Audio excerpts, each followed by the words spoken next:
My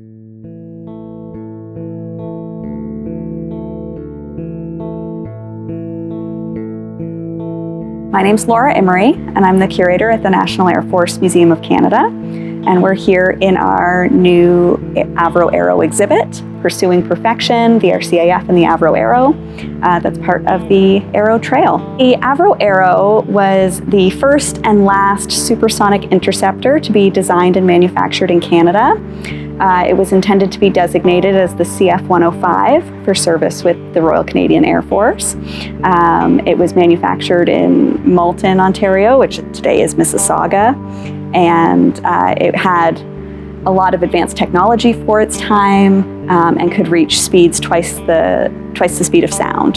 So it was a really remarkably advanced aircraft for its time. It was created in the midst of the Cold War. RCAF was looking for a very specific aircraft at that time. They wanted one that could cruise at supersonic speeds and that could intercept these Russian bombers. That was the worry at the time. But all of their requirements didn't exist in an aircraft at that time. So when they put out all the specifications that they wanted, Avro came back and said, we're going to have to design one for you. And so that started the whole design process and creating the Avro Arrow specifically for the RCAF in the midst of the Cold War. The Raise the Arrow campaign was started by John Brzezinski, and it was this search off of Point Peter to find those free flight test models that were attached to Nike rockets and fired off over Lake Ontario. The idea was that they could get up to higher speeds and they could test all kinds of aerodynamics and different things with the aircraft in that stage of testing. But the models were never recovered after they were fired over Lake Ontario. They were just left in the lake. And for many years, people have searched and searched for those models. John Brzezinski started the Raise the Arrow campaign, and he was able to get some newer equipment, newer technology that had actually been used to find some of the Franklin expedition up in the north. And so with that technology, he was able to do a bigger search, maybe a better search than some in the past. And through that, he was able to find the Delta test vehicle that they pulled out of the lake. It's currently on display in Ottawa. And it's a really interesting, it's not one of the free flight test models. It's a precursor to those.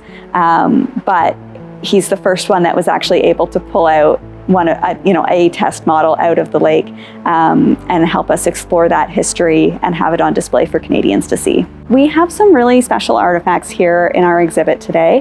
One of the ones that we have is actually the helmet from Flight Lieutenant Jack Woodman, and he was the only RCAF member to actually fly the Avro Arrow.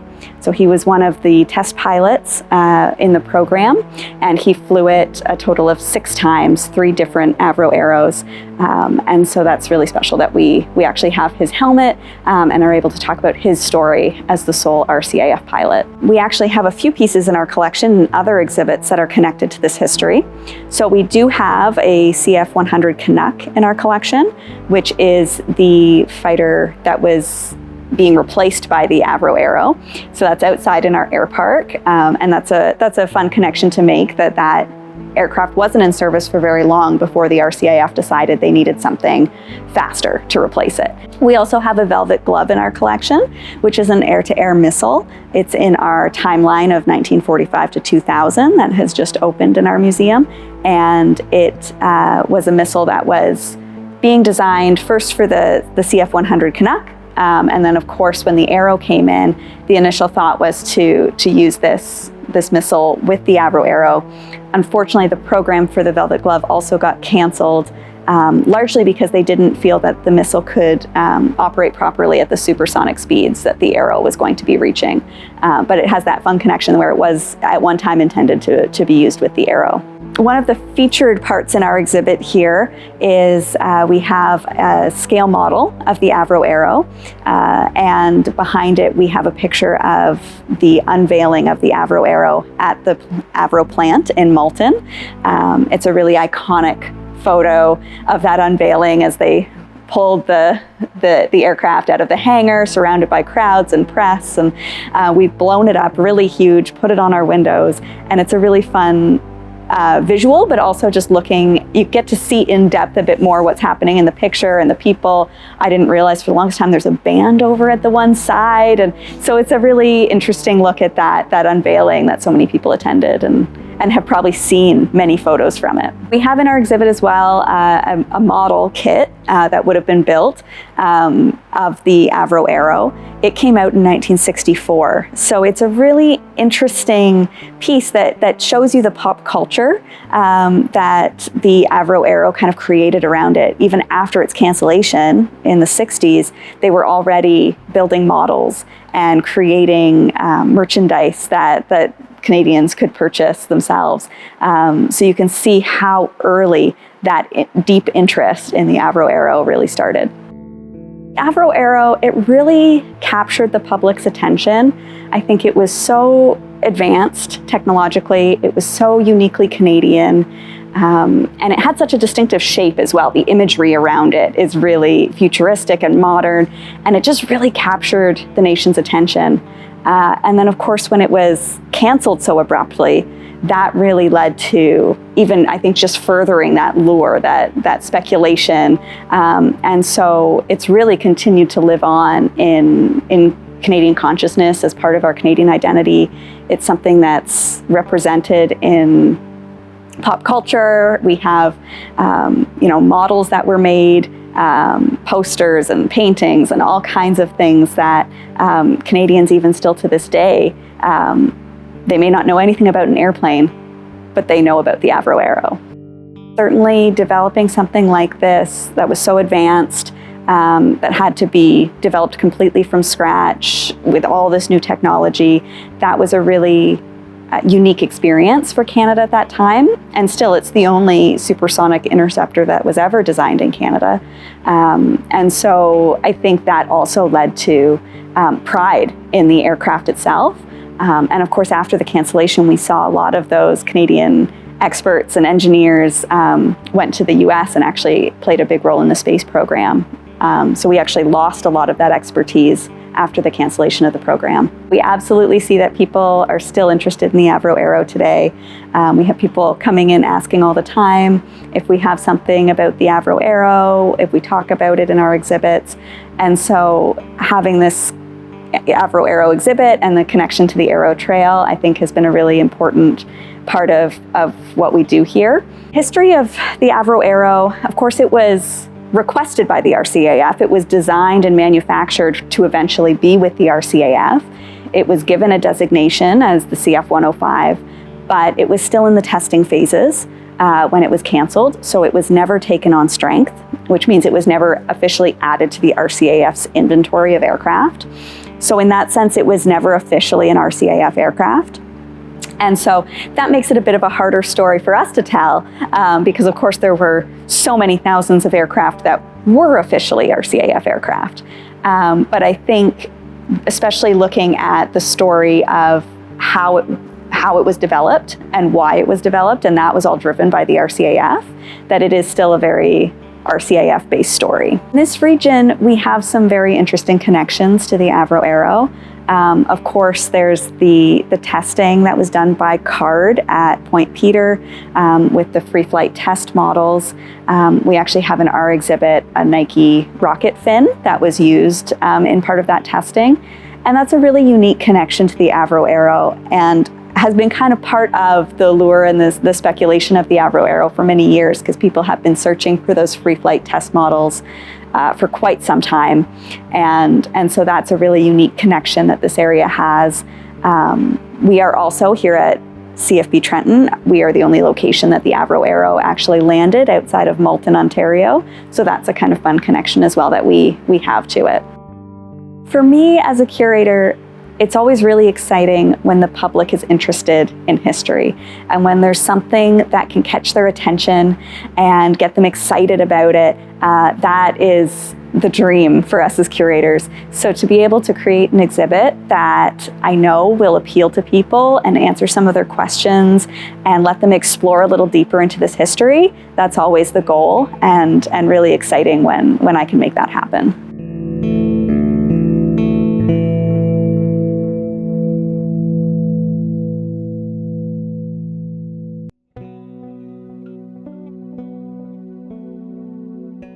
So we're here at the Mariners Park Museum, which was founded in 1967 to house artifacts and tell stories related to the maritime history of Prince Edward County. So this is where you can hear tales of shipwrecks and rum running, pleasure boating, speedboat racing, just about everything, also treasure hunting. Now, of course, while treasure hunting is no longer legal these days, in terms of special projects like the Raise the Arrow campaign, you can still bring items up from the depths, and there are certainly lots of things still left to be found. So it was a natural connection when thinking of the Arrow Trail that was about to take shape here in Prince Edward County and the Bay of Quinte region more generally, that Mariners Park Museum could be a home for the items connected to that trail that spoke to the underwater component. So it's really interesting to think about the Avro Arrow being an airplane, of course, and flight test models that were shot from Point Peter here in Prince Edward County. But of course, those models ended up in the lake, and the Raise the Arrow campaign spent its time for the summers of 2017 through 2020 on Lake Ontario, and they were bringing things up from the depths. So this was a natural location to house some of the pieces connected to that story. The Raise the Arrow campaign was inspired by John Brzezinski's search or interest, really initially, in the Avro Arrow project, and the fact that these 9 Avro Arrow test models were shot from Point Peter here in Prince Edward County, and there was this ongoing mystery of where they ended up. So were these test models still at the bottom of Lake Ontario? Had they disintegrated on impact? Were they there still waiting to be found? And John Brzezinski wanted to pursue that, and therefore he was one of the primary funders and certainly organizers of the Raise the Arrow campaign. I would think that John's work and the Raise the Arrow campaign in general has a regional and a national significance because it is bringing attention back to the Avro Arrow project, which of course took place in the 1950s here in Canada and has a bit of a legendary quality to it.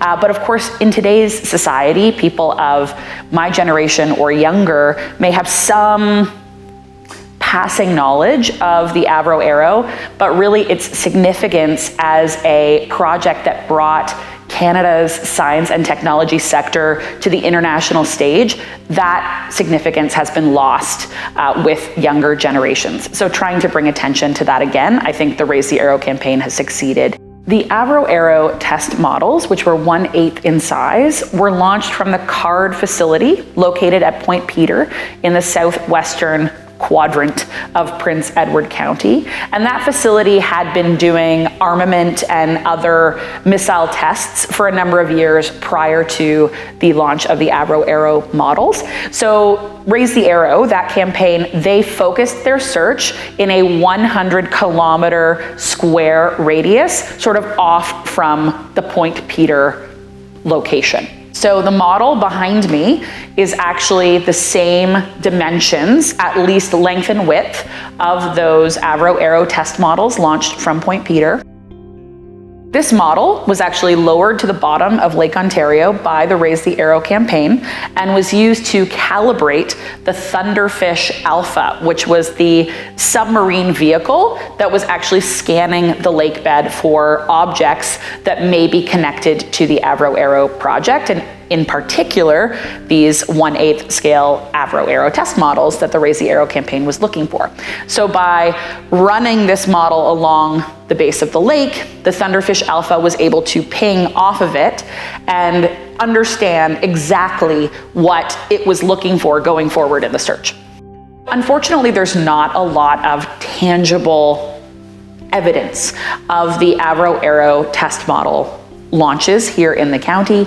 However, we do have the original model behind me, of course, that matches the dimensions. So that really gives people a sense of how big these models were that the Raise the Arrow campaign was looking for. We do also have a component of a booster rocket on site that was found washed up on a property near South Bay. While this booster rocket component was too small to be part of one of the Nike rockets used to launch the Avro Arrow test models, it was likely used to launch a precursor to those Avro Arrow models. So something else shot from the Card facility in the mid-1950s. And because it washed up on someone's property, it is an example of the types of metal objects and remnants from this really interesting time period in Prince Edward County that are still waiting to be found. Black Friday, or February 20th, 1959, was when Prime Minister John Diefenbaker abruptly ordered the cancellation of the Avro Arrow project and ordered for the 6 completed planes that had been made to spec at that time to be scrapped. So this put 14,000 people immediately out of work, and then tens of thousands more out of work down the supply chain. It was really a huge blow to Canada's science and technology sector because it led to the exodus of a lot of great scientific minds from the Canadian workforce who were seeking out opportunities in Britain or the United States. It was something that it was so special, you know, in Canadian history. It was so special in a moment where Canada shone and where our science and tech industry was miles ahead of other places in the world. And the fact that it seemed like it was right there, right? A project that was on the cusp of fruition, this supersonic jet that was going to really revolutionize our defense system. And the fact that it was just taken away so abruptly, and there's a lot of mystery and conspiracy that surrounds that. People love a good conspiracy theory. So I think that's why it has stayed up there in terms of people's minds, and why the exhibit, even when people don't necessarily have an association with the Avro Arrow or a knowledge of it prior to coming to the exhibit, it excites a lot of people, that story. One of the primary finds, or really the primary find, the discovery of the Raise the Arrow campaign, was a Delta test vehicle that was located in the summer of 2017 and brought to the surface in 2018. This Delta test vehicle, when it was first identified by the Thunderfish Alpha submarine, it was identified as a plane-shaped object, very, very exciting. There was immediate thought that it might be an Avro Arrow test model, but when it was brought to the surface and more closely examined, it was determined that no, it was very likely one of these Delta test vehicles that was a precursor to the Avro Arrow test models. So a little bit smaller, made of metal rather than a high-density plastic filled with metal components. So it was already very different, right, in terms of its construction. So the Delta test vehicle that was brought up, it was still important that it be conserved. And it was still part of that legacy of what led to Point Peter being used as a launch point for the Avro Arrow test models, but also this was a precursor in terms of design of the Avro Arrow test models as well. So it was really, really important to John Brzezinski and the rest of the team that it be properly conserved and it be put into a museum where it would be looked after properly and enjoyed by the public for generations to come. It was difficult, the conservation process, or rather, I should say extensive, because the Delta test vehicle was covered in over 30 pounds of quagga mussels that can survive at very extreme depths and extremely cold temperatures. And these 30 pounds of quagga mussels had to be removed individually by Canadian Conservation Institute staff with a scalpel, so that when they pulled away from the Delta test vehicle, they wouldn't remove original paint. So the removal of the quagga mussels was by and large taking place at the National Air Force Museum in Trenton, and then the Delta test vehicle was brought to Ottawa for more intensive conservation at the Canadian Aviation and Space Museum, which is where the fully conserved DTV is today, part of the Cold War exhibit that they have there on a permanent basis. On display here at Mariners Park Museum, apart from the model that was sent to the bottom of the lake to be used for calibration and the booster rocket component, we do also have the flight suit that was worn by John Brzezinski during his time with the Raise the Arrow campaign. And we have a number, of course, of archival photographs that are associated with the Avro Arrow project. And we also have items that are on loan each summer from members of our community who had parents or grandparents that worked on the project. Going forward, we are hoping to really add to the space with the inclusion of oral histories that are collected from people in our community that had relatives that worked on the Avro Arrow project, and in particular, people whose families were impacted by the events of Black Friday.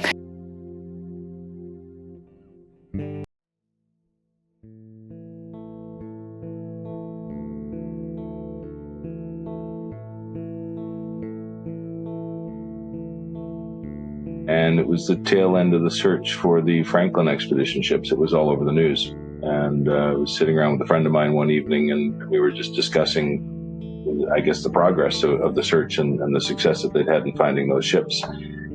And somewhere in my memory, I remembered reading something in one of the local papers about a naval search off Prince Edward County looking for the Avro Arrow models.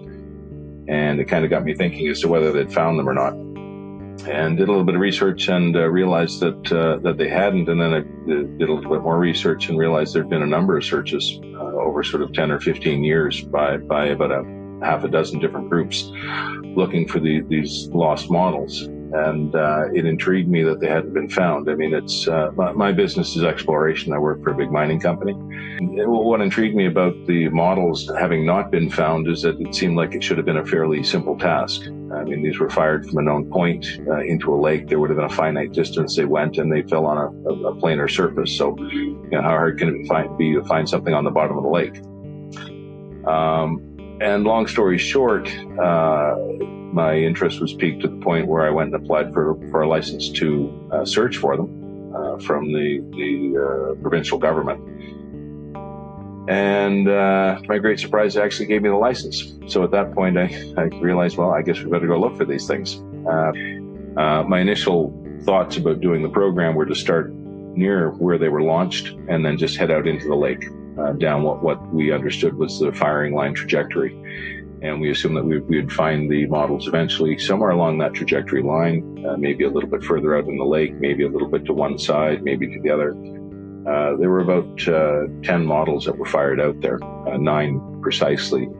John and I met a couple of times, discussed what, the RCF and myself could bring to the project and help his team out.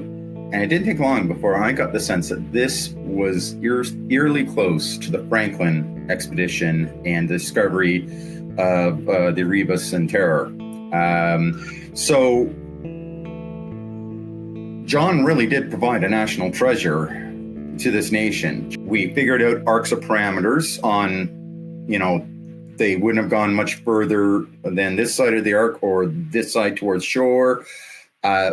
It was a huge search area, and John's solution was, we're going to search it all. Hard to go wrong when you search the whole area. Other problems, though, were the depth of the waters we were dealing with. It was getting to the point where it may not be possible to send divers down because it was just too deep, unless, really experienced divers with the necessary qualifications. But the sediment too. So where we started searching, and as a former Navy officer, I know how to read a chart. Close to shore wasn't too bad. It was a lot of rock, but then there kind of came a zone where there was tremendous sediment. And see, the problem is, if the sediment covers up the model, we're not going to find it unless we have metallic detectors. So if it's covered over, we're not going to see it. So that was a big fear and worry as well. We also had to face the fact that the mission was doomed from the beginning.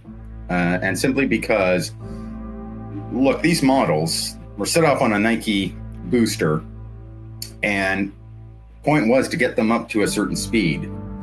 And when you're falling down from a certain height, or an object is falling down from a certain height at a very fast velocity, the lake surface is cement. And so we face the very real possibility that these things simply disintegrated upon impact. At the end of the day, we found them out about 9 miles into the lake, and which is, they were launched on a Nike booster rocket, which dropped off about halfway into the flight. So early on in the program, we did find all of the Nike booster rockets. They were a much larger target. They're about sort of 20 feet long with very distinguishable fins and very distinguishable nozzles. And largely on the basis of those fins and nozzles, we're certain we found all 9 of the booster rockets for the 9 models that we were ultimately searching for. It was a gradual process as well. Some of the earlier models were made of wood and other materials which would have disintegrated more readily in the lake. Having not immediately found one right off the bat, we weren't certain how well the materials that made up the final models would have stood up to the lake water. The final 3 or 4 were the ultimate goal of the program. It was a fascinating couple of years of search. It certainly surprised me that it was much more difficult than I'd originally anticipated. Ultimately, the great satisfaction was finding and defining what had happened to the models.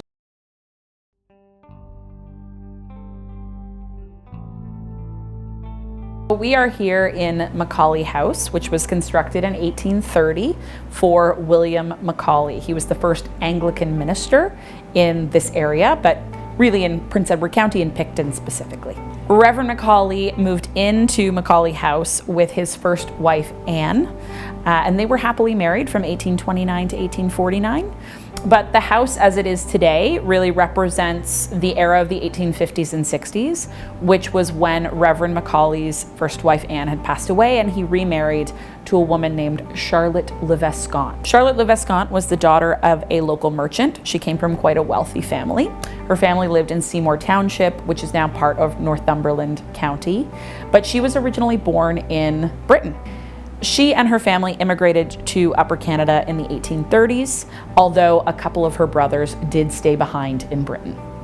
Charlotte married Reverend Macaulay when she was 37 years old. It was her first marriage, and they would go on to have 2 children together. Charlotte Ann was their first, Mary Rose was their second, but only Charlotte Ann Macaulay would survive to adulthood. And Charlotte lived here happily with Reverend Macaulay until his death in 1874, and she outlived him by 10 years. Charlotte is a really instrumental part of our story here at Macaulay House because, as I mentioned, the rooms are set up to look as they would have looked in her time.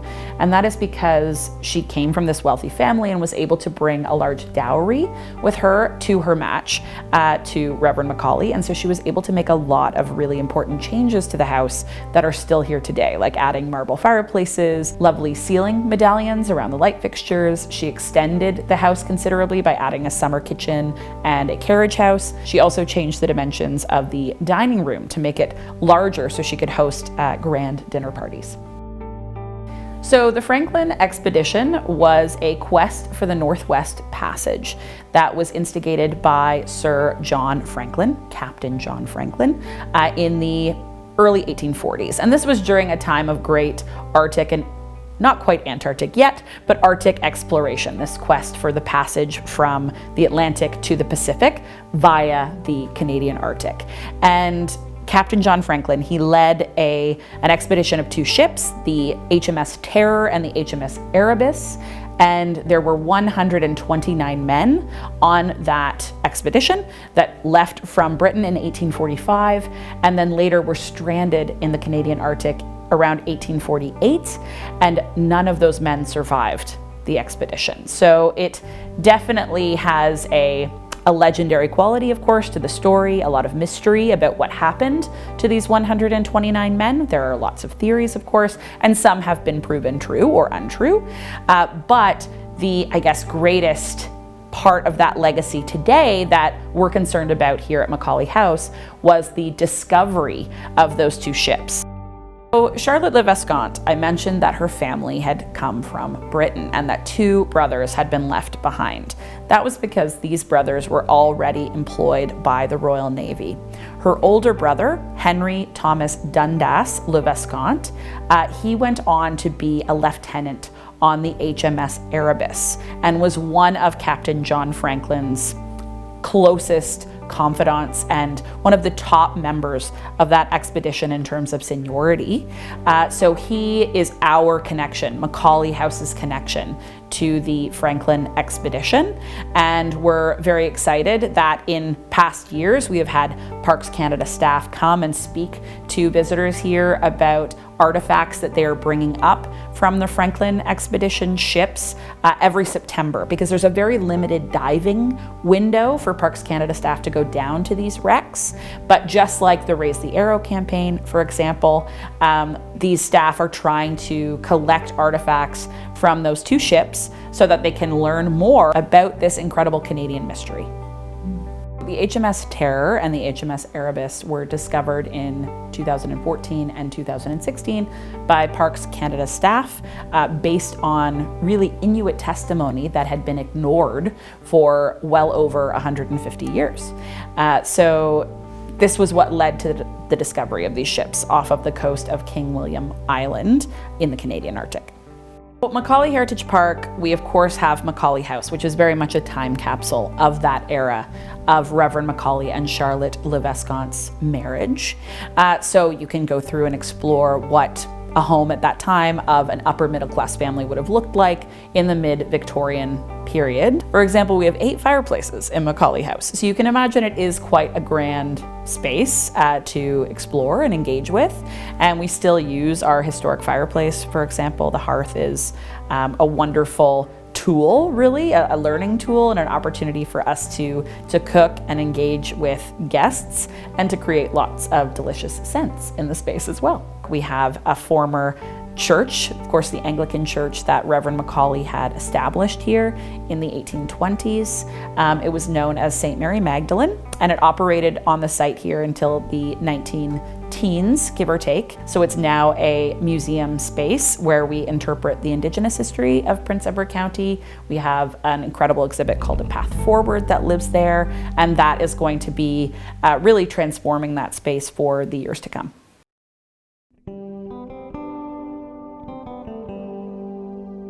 The human history of Base 31 is about 14,000 years long. We have a very rich history of Indigenous presence on this land. The 1783 Crawford Purchase Treaty was a treaty that established lands in this region for Loyalists and Indigenous people who fought for the British Crown during the American Revolution to settle here. The Allies needed safe airspace for training. And so the British Commonwealth Air Training Plan was created through the Riverdale Agreement of 1939. This led to the 1940 building of 231 BCATP sites across Canada.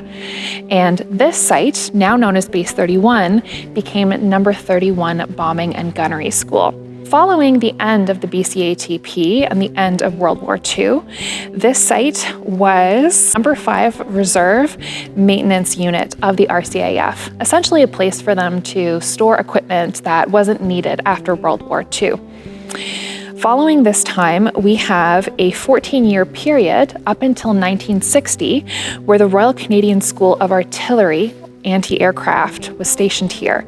That is when we have the building of private married quarters for families of these people in a place now known as Macaulay Village, as well as the building of the Craig Barracks, which was for single soldiers to live in. From 60 to 62, the Royal Regiment of the Canadian Artillery 1st Surface-to-Surface Missile Battery, very long name, and the 2nd Surface-to-Surface Missile Training Battery were stationed here. And this is officially when this place became known as Camp Picton. People were referring to it before then, but really that was the official birth of that name.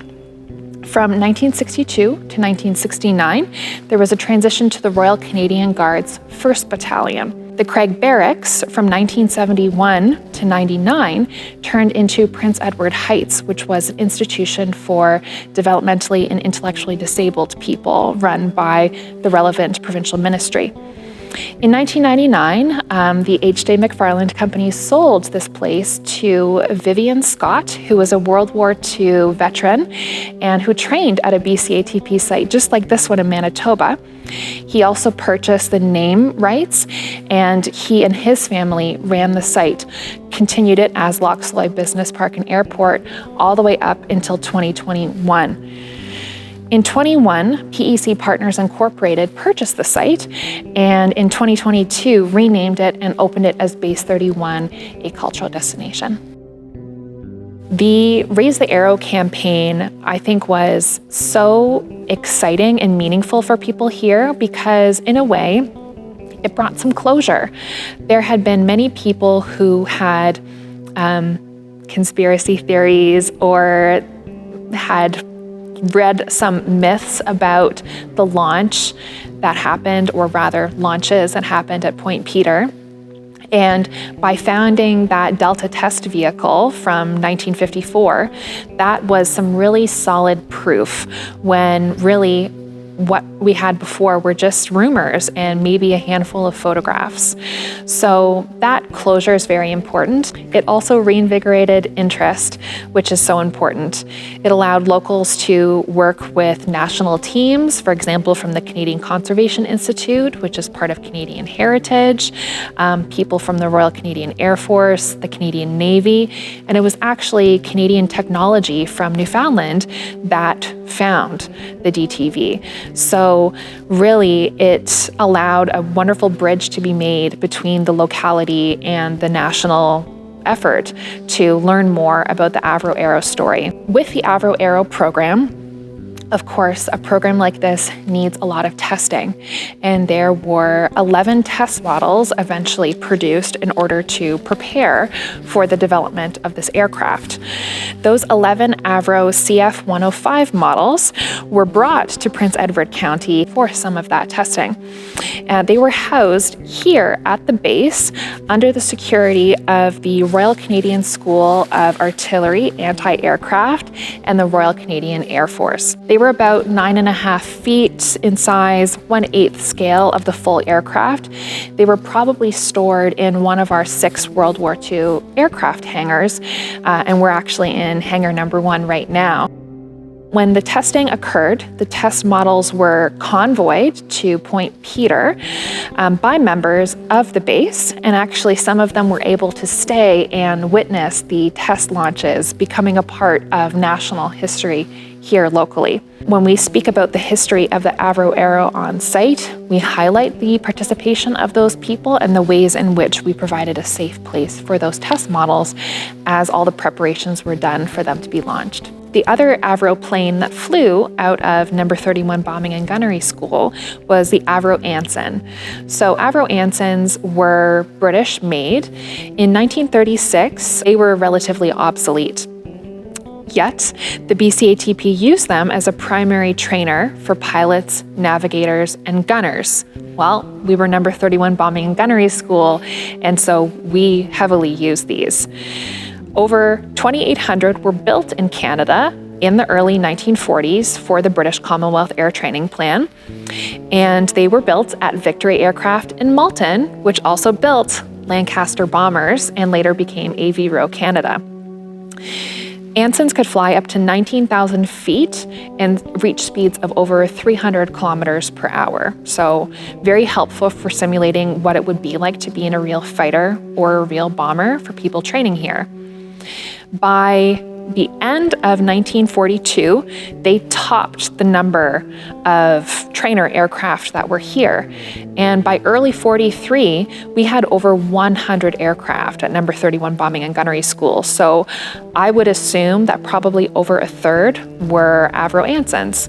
This new groundswell of interest and commemoration of the Avro Arrow story here in Prince Edward County really makes things feel more optimistic and honors that story in a different way that isn't just about the disappointment and loss of that program and what could have been. Farley Mowat was captain of the 1st Canadian Army Museum collection team. And this team essentially was tasked with collecting abandoned technology for study and display in Canadian museums. In his book, My Father's Son, he talks at length about these efforts, and a lot of the items that he and his team were able to recover are now at the Canadian War Museum in Ottawa. So one such piece of technology was a German V2 rocket. So V2 is short for Vengeance Weapon 2. And it is the world's first long-range ballistic missile and the precursor actually to all modern rockets.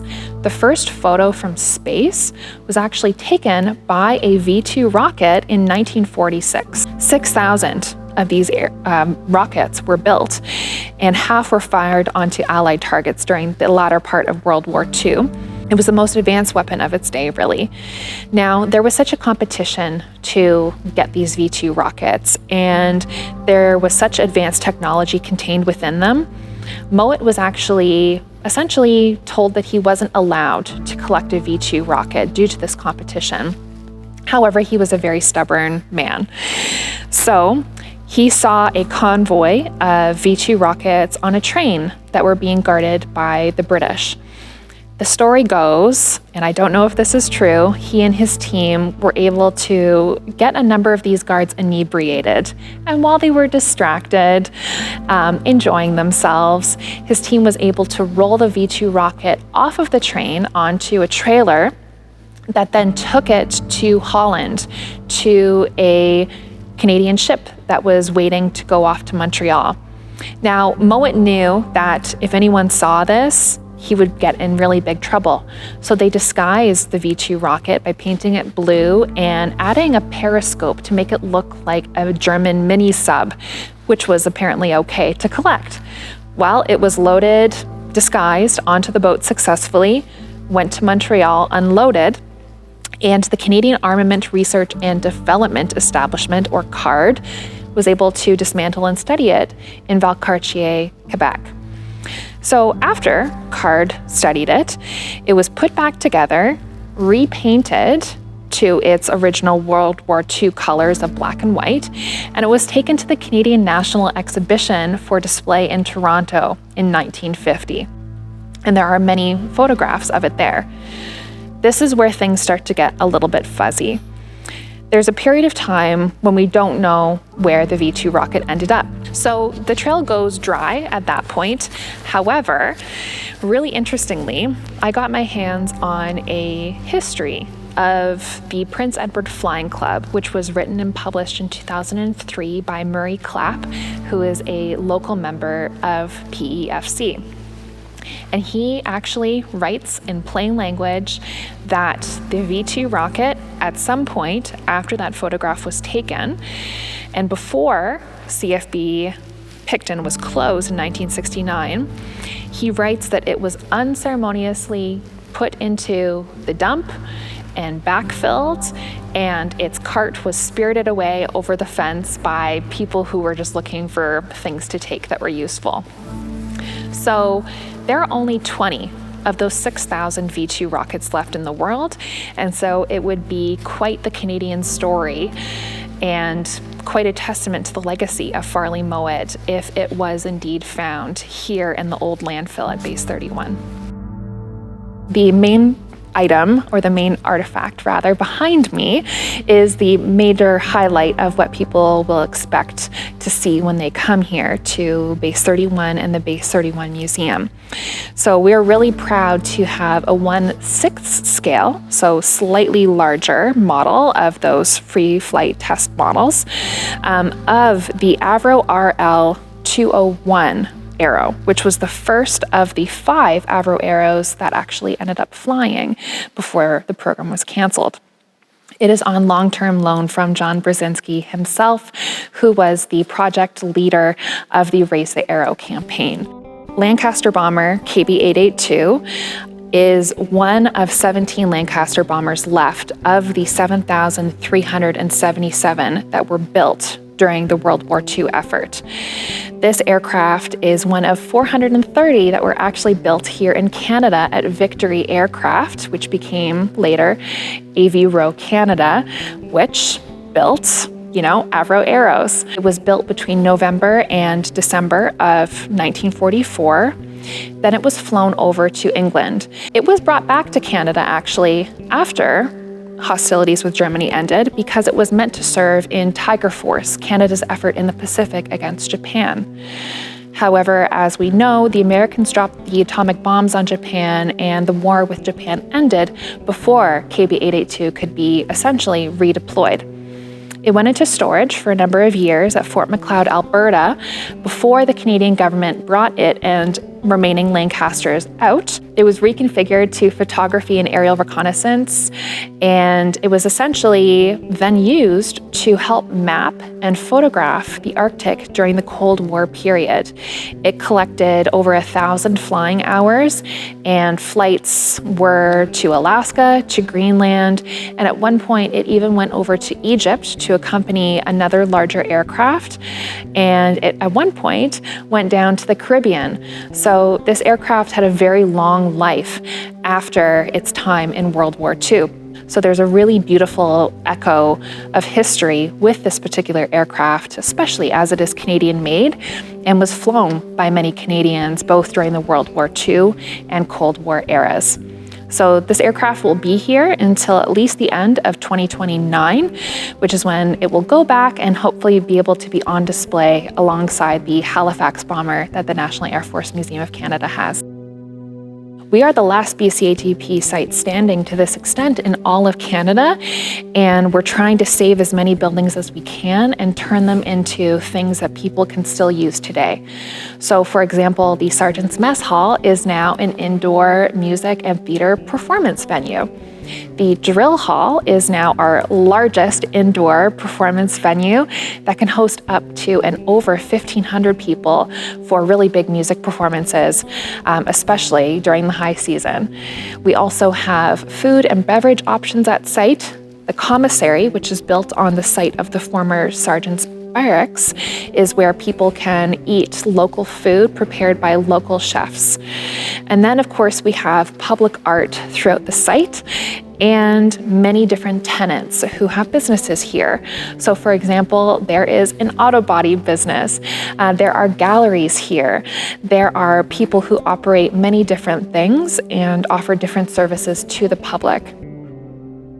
Visitors can expect to see the full spectrum of those 14,000 years of human history here, from Indigenous presence to colonial and agricultural activities, through to the military years, commercial years, and then the cultural revitalization.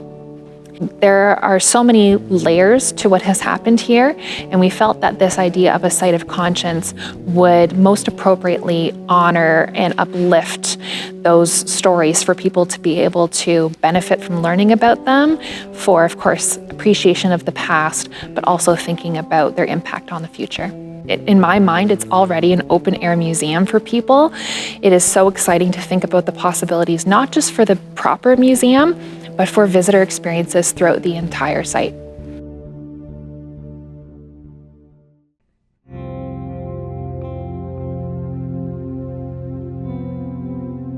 We're in the Belleville Armories, located obviously in the city of Belleville. Belleville Armories is home to the Hastings and Prince Edward Regiment, which was formed, of course, in 1920, and in the Second War became the most decorated infantry unit in the Canadian military. We're open every Tuesday from 10 o'clock to about 3 o'clock in the afternoon. The history of the building actually is more tied to the history of Canada. And the reason I say that is prior to 1900, as Canada was struggling with its own identity after Confederation in 1867, we had, of course, the insurrection of 1885. And what that prompted was Canada had to rethink how it was going to be portrayed on the national market and as well as internationally. So for a fledgling country like Canada, to face an insurrection, they had to obviously respond. And the response, of course, was to mobilize the Argyll Light Infantry in this area. So that was 1885. By the turn of the century, Canada had been involved with the Boer War, and there was a certain expectation that the business elite, the leaders of the community, would all serve in some function in the militia. And the militia at that point was as much a social activity as it was a duty. So by the turn of the 1900s, Canada was starting to recognize the need to expand their ability to mobilize or to train.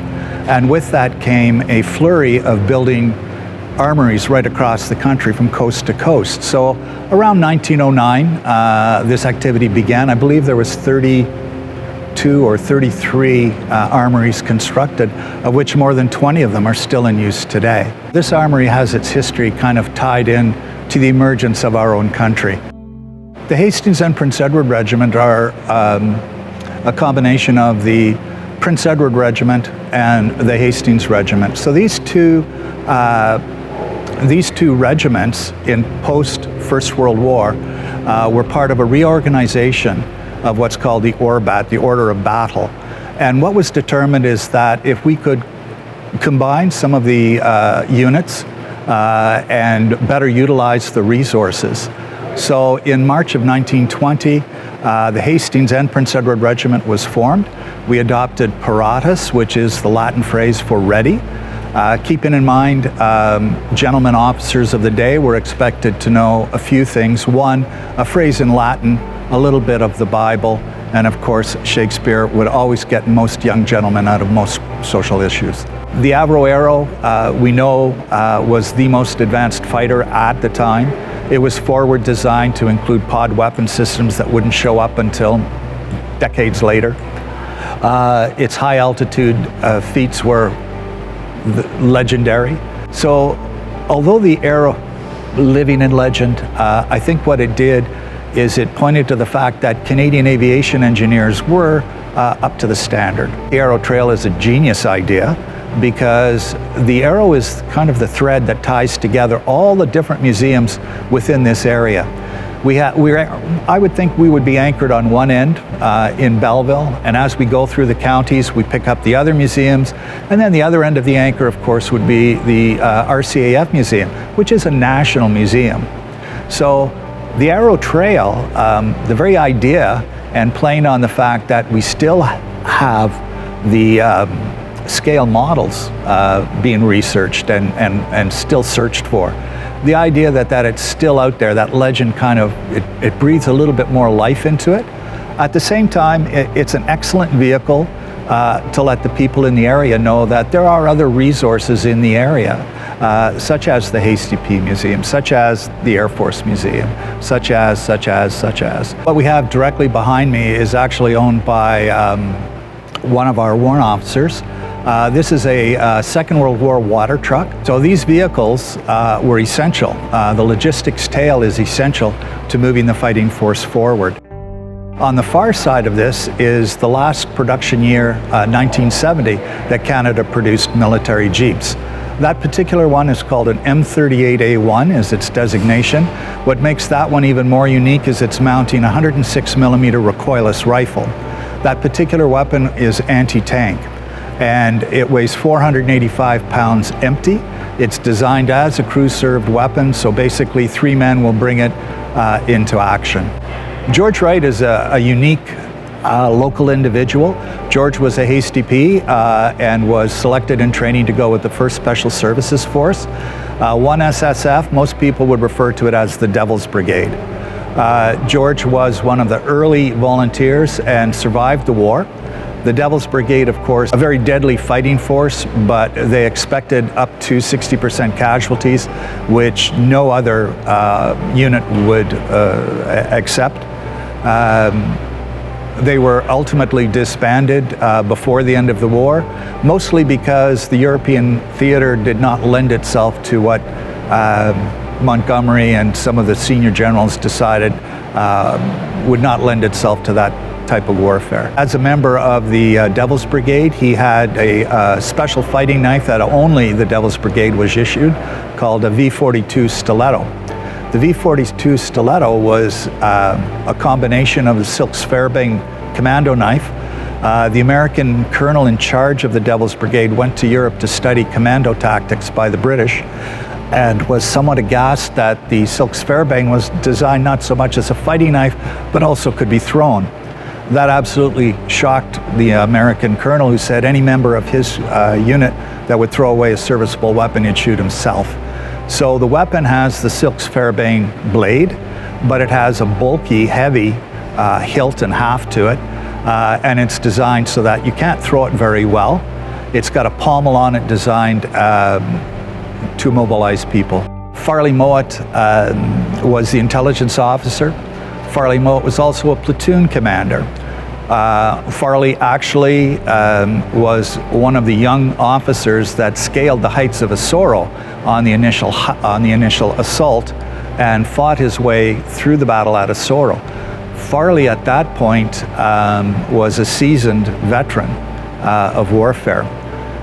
Farley went on to write what I would refer to as mandatory reading for any Hasty P, and that's the book called The Regiment. The Regiment discusses and details how a group of basically farm kids from the county, from Barry's Bay and Bancroft all the way out to the county, how could this group of varying abilities form into one of Canada's most feared fighting units during the Second War? So Farley's book, The Regiment, is absolutely something to read. Our resource center now is the Mowat Library, and it's up on the second deck up there where all our reference books are kept. We have one of Farley's typewriters up there. We have his pipe and a few other things. Besides being a national icon, Farley had a varying reputation within the regiment. Initially after the war, Farley became more involved in writing books like A Boat That Wouldn't Float, et cetera, and was engaged in a lot of high Arctic research. But at that time, he also wrote a book, And No Bird Sang, which was his, I guess, a reconciliation with the horrors of the Second War. He was a real storyteller. Farley could turn a phrase.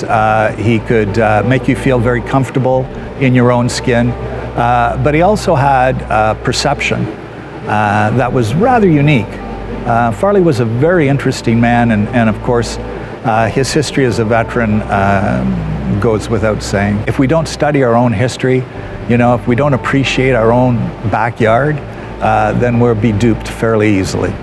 We have this mythos of what Canada really is, and everyone plucks from this huge panorama the items that resonate best with them.